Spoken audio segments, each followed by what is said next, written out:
All right, so this morning we're going to talk about the what's referred to as the Airbox mod.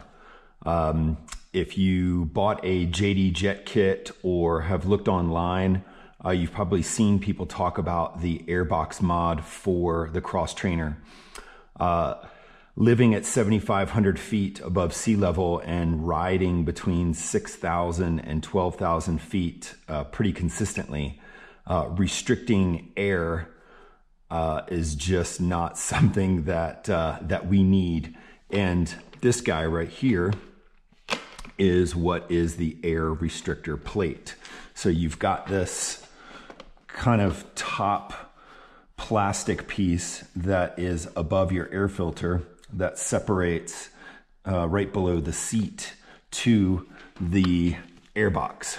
Well, in a way, it restricts air, and one of the first mods that we do on all of our XTrainers is remove this. So what I've done is I've just taken the airbox cover off and the seat off and put our washing plug in the airbox just so you can see a little bit better.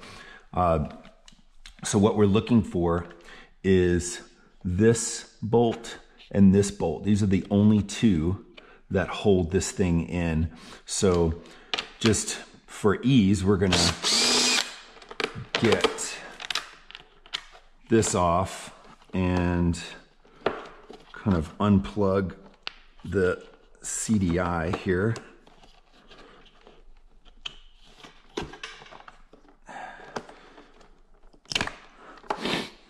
Just so we can get to these 8 millimeters pretty easily.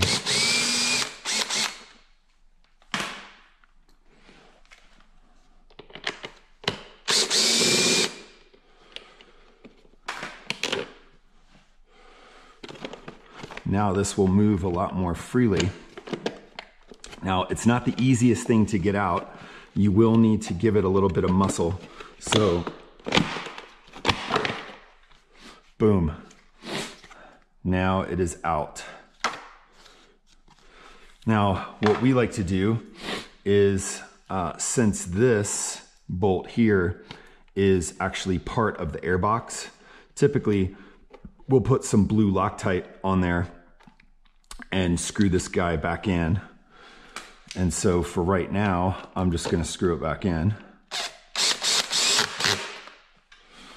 And to better keep track of the bolt, we'd put blue thread locker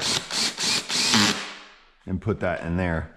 Now you'll see that you've got a much more open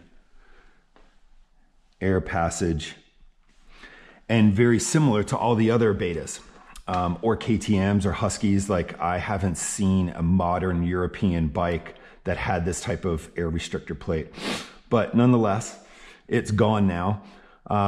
So the next thing that we do is we will, of course, put some dielectric grease here on the CDI connector. But now you have to figure out where your CDI is going to go. And typically, we will just zip tie it to the subframe or some of these wires.